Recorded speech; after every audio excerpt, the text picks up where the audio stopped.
অবস্থা। এই সময় বিভূতি একদিন চুক্তিতে লেবার হিসেবে ঢুকে গেল। বাবাকে এসে বললো, আমি সংসার দেখছি, তুমি দাদার পড়াশোনাটা দেখ, দাদার ওপর মাথা, ওর পড়াটা যেন বন্ধ না হয়। ও দেখা দেখি মন্টু আর করলো না, ও ঢুকে গেল ওই চুক্তি। অথচ ওদের দুজনের কারোরই লেখাপড়ার মাথা খারাপ ছিল না, আমার জন্য স্যাক্রিফাইস করলো। ওদের এই অবদান আমি ভুলি কি করে? আজকে আমার এই যে এই উন্নত অবস্থা, এর পেছনে ওদের অবদান আমি ভুলি কি করে? তাই সবসময় আমার মধ্যে একটা নিজেকে ভীষণ অপরাধী মনে হয়।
আমার দোষ তাই বলে পাবলিকে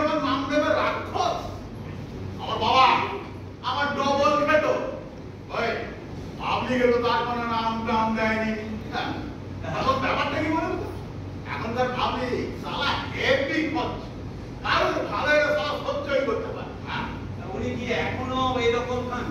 পাগল, দাদার এখন খাওয়ার মধ্যে শুধু ওই মুড়ি আর ওই ফল। আরে যাক, আপনি তো আমার কষ্টটা বুঝলেন। ডাক্তারগুলো আমার কষ্টটাই বুঝলো। প্রথমে দিল খাওয়াটাকে বন্ধ। জানেন, এখন সবাই খায়, আমি শুধু করে তাকিয়ে থাকি। বুকের মধ্যে না কষ্টে ফেটে যায়। ডাক্তাররা তো আপনার ভালোর জন্যই বলেছে। আবার আপনি সুস্থ হয়ে উঠুন, তারপর আবার ওই রাক্ষসে খাওয়া খেতে পারবেন। হ্যাঁ, বলছে মানে বর্ষা কিনছে না? আচ্ছা, ওই কি বলছিলেন? সুখ শান্তি, সুখ শান্তি সমবায় সমিতি। হ্যাঁ, সুখ শান্তি সমবায় সমিতি। সেই সমিতির কাজ Very simple. এই পাড়ায় যত পরিবার আছে সবাইকে সুখে শান্তিতে রাখা আমাদের কাজ। কিরকম? এই ধরুন খেলা মেলা গান বাজনা করে একেবারে সারা পাড়াটা উৎসবে মাতিয়ে রাখা। তারপরে পুজো পার্বণ আছে, আগের দিনে 4টে দুর্গা পুজো, কালী পুজো, লক্ষ্মী সরস্বতী। পরে পাবলিকের ডিমান্ডে 3টে পুজো গেল বেড়ে কার্তিক গণেশ আরে জল।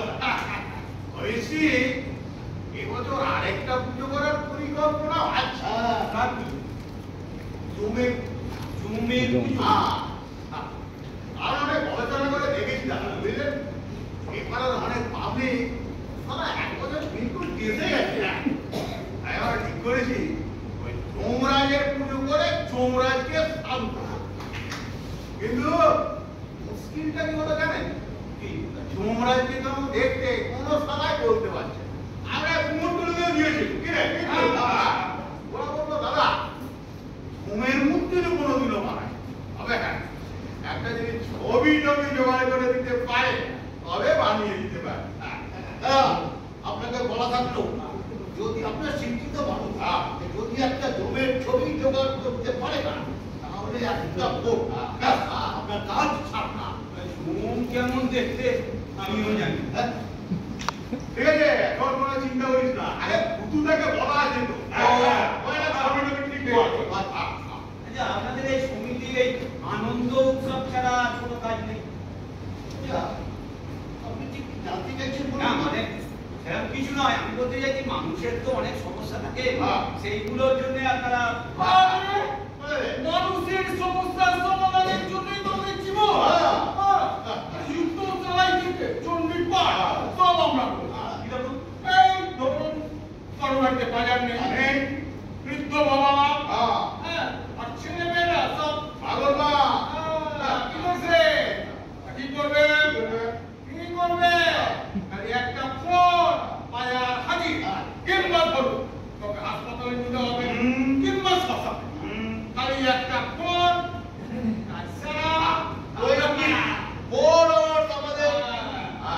এইসব সোশ্যাল ওয়ার্ক তো সত্যিই খুব প্রশংসা।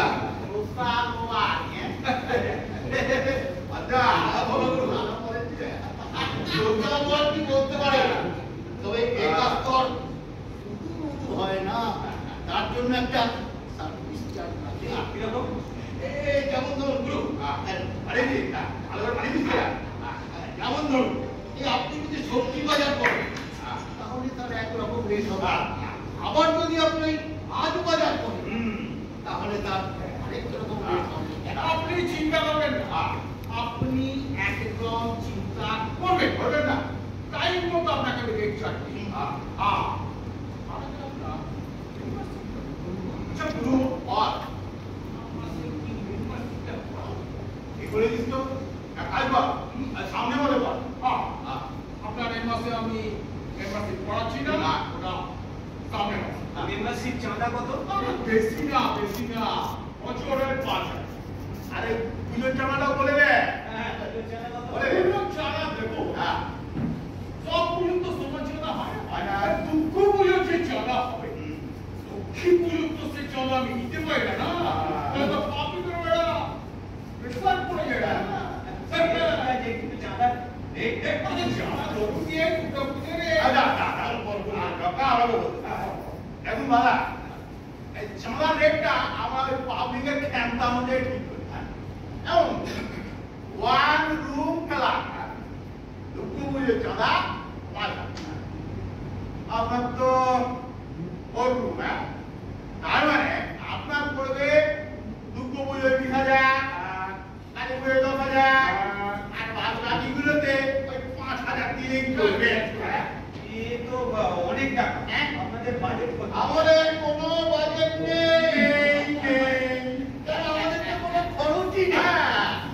ধরুন ওই ঠাকুর থেকে ঠাকুর মশা, এমনকি ওই রেকর্ডার থেকে টাটা সব কিছুতে আমাদের ফেরিতে। আরে দাদাকে ভালোবেসে না কেউ কিচ্ছু নেয় না। আরে এত যে টাকা ওঠে সে যাই হোক। আমাদের আমাদের সমিতির 12 জন ডিরেক্টর আর 12টা ফ্যামিলি সারা বছরই বসে ছেলে। বাহ, এই তো সাংঘাতিক ব্যাপার স্যাপার। যত শুনছি তত পুলকিত হই। হবে হবে পুলকিত কেন হবে? দাদা তাহলে খুব কথা বলে ভালো লাগে। দাদা আজকে হাতি চলে কেমন?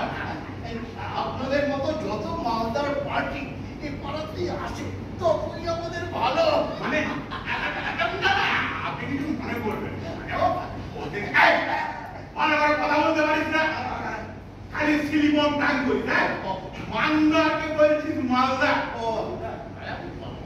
মনে করবে কথা বলতেছি যে মালদা মানে আপনাদের মতো যত মানিগুনি লোক এই পাড়া থাকে এই পাড়াটার মান মর্যাদা তত বাড়ে আর কি। ও আপনি কি মনে করবেন না? ফের যদি কোনোদিনও সিলিপন টাং করতে দেখে ঠিক আছে, ঠিক আছে। বাজি ভাই দাদা আপনাকে কথা দিয়ে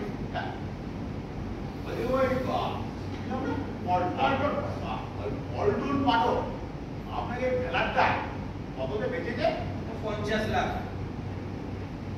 কি 50 লাখ? শুয়োরের বাচ্চা শালা! আমাকে আমাকে আমাকে 40 লাখের কমিশন দিয়েছে। রাক্ষস সেনের সাথে রঞ্জনী 10 লাখের কমিশন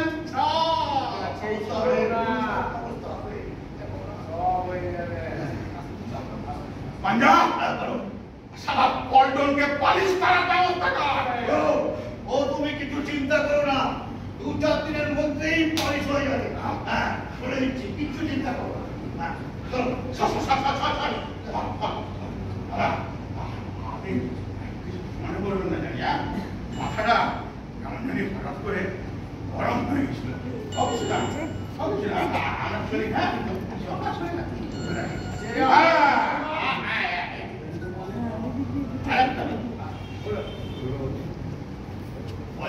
পল্টন পাঠকের সাথে যদি আপনার মাছ ফাছ কিনতে আলু পেঁয়াজ কিনতে দেখা বলে দেবে রাক্ষস ওকে খুঁজছে।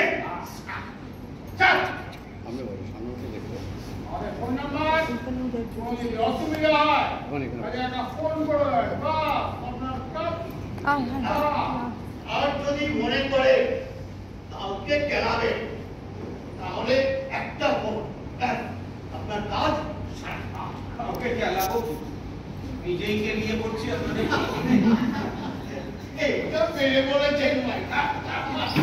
ছক্কা দাদা তো ঠিক আছে। দাদা আজকে কথা চলে যাও। চল চল চলো দাদা, দাঁড়িয়ে পড়বে যে। আরে কি সুন্দর খুশবু ছাড়ছে, তাই যেন কুচিয়ে খাসির মাংস রান্না হচ্ছে। কোথায় রে বাস? আসার সময় করে সাইকেল দেখলে না? বলিস কি? দাদা হ্যাঁ, বাড়িতে কোনো অনুষ্ঠান আছে নাকি? ওই একটা ছোটখাটো একটা। ভালো ভালো অনুষ্ঠান হওয়া ভালো। রাত্রিবেলায় 3-4 জনের পাঠিয়ে দেবো, একটু বিলি ব্যবস্থা করে দেবেন কেমন? ঢাকা পাঞ্জাব চলে আয় চলে আয়। কোথায় এসে ঘুরলাম? বিড়ালের মুখ থেকে একেবারে বাঘের মুখে।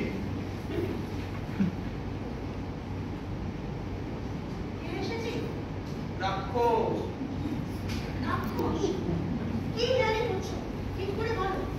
রাক্ষস সে নেপাড়ার ডন। হয়েছে তো, বাবা মা নাম দিয়েছিল রাকে, পাবলিকে নাম দিয়েছে রাক্ষস, সেই নামই মার্কেটে চলছে। সে যা বললো শুনে আমার দিলে চমকে যাওয়ার মতো ব্যাপার। ওদের একটা সমিতি আছে, সুখ শান্তি সমবায় সবই। ওই তার মেম্বারশিপ চাঁদা হচ্ছে বছরে 5,000 টাকা। একবার মেম্বার হলে তোমার ঘরে একেবারে সুখ শান্তি উঠছে। খেলা মেলা উৎসব দিয়ে সারা বছর পাড়া মাতিয়ে রাখে। তারপরে পুজো পার্বণ আছে, আপাতত বছরে 7টা পুজো চলছে, আর একটা বাড়াবার পরিকল্পনা চলছে ওই জমের পুজো। আর দুর্গা পুজোয় আমাদের ফ্ল্যাটের চাঁদা ধার্য হয়েছে 20,000 টাকা। 20,000? হ্যাঁ। মগের মুলুক? মগের মুলুক না, রাক্ষসের মুলুক। আমি মোটামুটি হিসেব করে দেখেছি, ওই খেলা মেলা উৎসব পুজো পার্বণ নিয়ে বছরে 1 লাখ টাকাও রাক্ষসের পেটে ঢুকে যাবে। মামার বাড়ি? মামার বাড়ি না, রাক্ষসের বাড়ি। তখন তোমাকে বলেছিলাম ভেবে চিন্তে দেখে শুনে ফ্ল্যাটটা কিনতে। আমার কথা শুনলে, বারবার তো বাড়ি চেঞ্জ করা যায় না। পল্টন মোমোটা আমার কানে কি মন্ত্র দিল একেবারে বলে নিল। 1 নম্বরে দুরম ধর্ম। ছাড়ো তো, তোমাকে নরক পেয়ে ওসব বলে গেছে।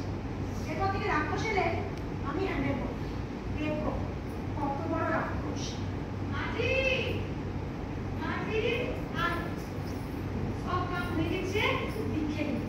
ঠিক আছে, দেখার দরকার তো কাজ তো আপনি যাবে। আসো, কত দিতে হবে? खोलिए सब खर्चा ले जावे बाग में काम में एक साथ आपका लाती। अच्छा শোনো, রাত্রিতে লেগে নিয়ে চলে আসিস। আর সব খাবার কোনো দিনও খেতে পারবে। ঠিক আছে মাঝি, মাঝি আসতে একটু রাত হবে, অনেক কাম বাকি আছে। ঠিক আছে, তুই আয় না, প্রচুর খাবার করে। ঠিক আছে। শ্রীমান ধুরন্ধর বলতে বলতে আজই দাঁড়িয়ে রইলেন কেন? ভেতরে আসো। সবাই কেমন আছেন? তাহলে থেকে ঘুরে এলাম, রান্নাও প্রায় কমপ্লিট। রান্নাটা শুধু একবার খেয়ে দেখবেন দাদা, ক্লাস ক্যাটারার। এই অঞ্চলে এরকম ক্যাটারার আর একটাও খুঁজে পাবেন না। অবশ্য রান্নাটা খেলে বুঝতে পারবেন। আমরা খেয়ে ভালো বললে তো হবে না, নিমন্ত্রিতরা খেয়ে ভালো বললে তবেই ভালো। এই দেখো দাদা, এসব নিয়ে আপনি একদম ভাববেন না। রান্নার ব্যাপারে 100% গ্যারান্টি। ঠিক আছে, তবে রেটটা বড্ড বেশি। 8 প্লেট 1,500 এক্সেসিভ। আসলে কি হলো বলুন তো, ওই বাংলার সাথে আবার এই কন্টিনেন্টটা ঢুকে গেল তো, তাই রেটটা একটু বেড়ে গেল। নাহলে রেটটা অনেক কম থাকে। যারা নিমন্ত্রিত তারা তো সবাই মাছে ভাতে বাঙালি, আপনিও কন্টিনেন্টাল ঢোকা দিতে গেলেন না। বৌদি দিচ্ছে, তাই তো ঢোকালাম। কি বৌদি, তাই তো? তুমি এমন সাহেব সুবাস যে তুমি কন্টিনেন্টাল ঢোকা দিলে। আরে ওরা আসবে না? ওরা আরে ইপসিতা মধুমিতা ওরা বিদেশে থাকে না? আরে বিদেশে থাকে বলে ওরা তো সাহেব হয়ে যায়নি, বাঙালি আছে তো। আর কন্টিনেন্টাল বিদেশে ওরা অনেক পায়। ভালো করে বাঙালি রান্না করো, দেখবে একবারে হামলে পড়ে খাবে। হ্যাঁ, এটা একদম আপনি ঠিক বলেছেন দাদা। এই বাংলা রান্নার সঙ্গে অন্য কোনো রান্নার তুলনা হয় বলুন তো? যেমন ধরো ইলিশ মাছের পাখি, লাউ চিংড়ি, তারপর ওই চিংড়ি মাছের মালাইকারি। চিংড়ি মাছের মালাইকারির সঙ্গে অন্য কোনো রান্না তুলনা হয় বলুন তো বৌদি? আর আপনি কি চা খাবেন? চা? হ্যাঁ, চা খেতে দাও। চায়ের উপরে কোনো না। আসলে কি বলুন তো, সারাদিন তো চায়ের উপরে আছি। ঠিক আছে, আমি চট করে নেব। ওকে ওকে, ঠিক আছে তো? হলেই হলো, যা খাওয়াবেন। হ্যাঁ, তারপর দাদা খুশি তো? কিসে? এই ফ্ল্যাটটা কিনে, সাউথ ফেসিং ফ্ল্যাট, আলো বাতাসের কোনো অভাব নেই। এখান থেকে কি সুন্দর লাগছে। এরকম একটা পজিশনে 4 রুম ফ্ল্যাট এত কম দামে কোথায় পাবেন দাদা? 50 লাখ টাকাটা কম দাম। তারপরে অনেক জলের ব্যবস্থা, জলের কোনো কমতি নেই। আগের যে ফ্ল্যাটে আপনারা ছিলেন সেখানে যা জলের কষ্ট আপনারা পেয়েছেন, আরে বাবা, বৌদি তো আমার সাথে দেখা হলেই তাই বলতো, বাবু একটা কিছু ব্যবস্থা করুন। এত জলের অসুবিধা নিয়ে তো আর বাঁচা যায় না। এর ফ্ল্যাটে জলের কষ্ট ছিল ঠিকই, তবে পাড়াটা ভালো ছিল, এত ডিস্টারবেন্স ছিল না। আরে এ পাড়াটা আরো ভালো। আগে যে পাড়াটা ছিলেন সেখানে তো শান্ত শিষ্ট কেমন মরা পাড়া ছিল। এই পাড়াটায় দেখবেন সারা বছর কেমন জমজমাট থাকবে, একেবারে বোর হবেন না। এই উৎসব খেলা বেলা এইসব নিয়ে একদম সারা বছর মেতে থাকে। একটু আগেই টের পেয়েছি। মানে আপনি এই রাক্ষসেনকে চেনেন? হ্যাঁ। বিরক্ত তিনি ফালতু লাগাটা বিরক্ত। এই সারাক্ষণ লোককে খালি চমকে বেড়াচ্ছি। নিজেরা একটা ভিতর দিন দেখবে দুটো চারটে নিয়ে সারাদিন ঘুরে বেড়াচ্ছে। ছক্কা আর পাঞ্জা। আপনি কি করে জানলেন? খানিকক্ষণ আগে এসেছিল তো। ও এখানেও ভাড়া দিয়েছে। আর যেখানে নতুন লোকের গন্ধ পাবে সেখানেই হাজির। আপনাকে বলে দিচ্ছি একদম পাত্তা দেবেন না, একদম পাত্তা দেবেন না। সবসময় একদম ডেটে থাকবেন। ওরা হচ্ছে শক্তের ভক্ত আর নরমের জম। আমি তো দাদা একদম পাত্তা দিই না। অবশ্য কিছু কিছু আছে বুঝলে, ওদেরকে তেল দিয়ে দিলাম। আমি ওসবের মধ্যে নেই। আচ্ছা দাদা আপনি বলুন, কষ্ট করে পয়সা রোজগার করি, ওদেরকে তেল দিতে যাবো কোন মুখ্য বন্ধু বাবা? কি বললো? এক গাদা কাজে ফিনিশ দিয়ে দিল, তারপরে প্রতিটা কাজের যা রেট করলো শুনে আমার আত্মারা খাঁচা ছাড়া হওয়ার মতো অবস্থা। লাগলো মাল। নতুন লোক দেখলে চমকানোর স্বভাব, এমন ভাব করবে যেন কত সমাজ সেবা করছে। আসলে কি বলতো, শোকেসে সোশিওলজি আর গোডাউনে তোলা হয়। আপনার কথাও জিজ্ঞেস করছিল। আমার কথা এই কেন দাদা, আমার কথা কেন? আর তো জানি না, বললো যে যদি আপনার সঙ্গে দেখা হয় তাহলে বলতে যে রাক্ষস খুঁজছে।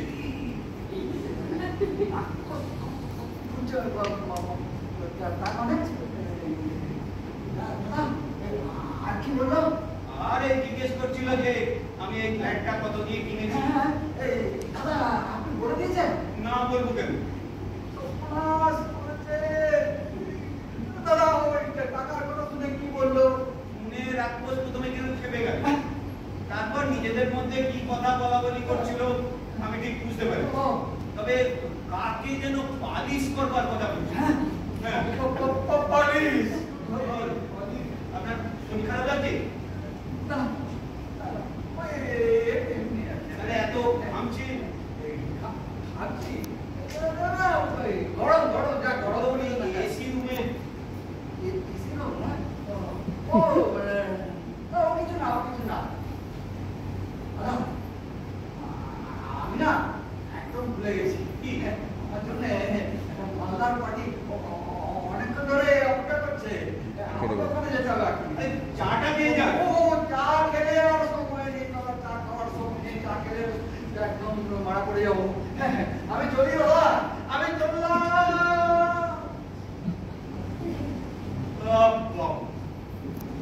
এতক্ষণ এত বিরক্ত দেখাচ্ছিল, রাক্ষস খুঁজছে শুনে ফিউজ হয়ে গেল। সত্য সেলবাস, কি বিচিত্র এ মানুষ। তার মানে ওবেলাও পল্টন আসছে। 3,000 টাকা দুজনের চলে। ওদিকে বাবাকে মাসে টাকাটা পাঠানো গেল না।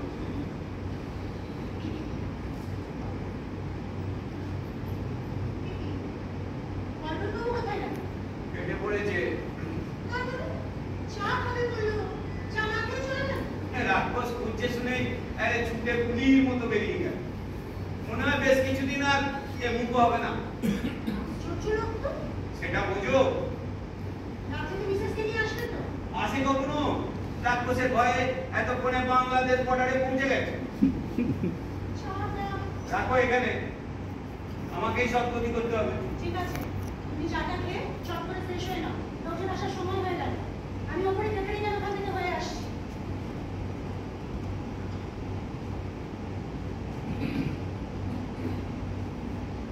এদিকে টাকার ধ্বংস হচ্ছে,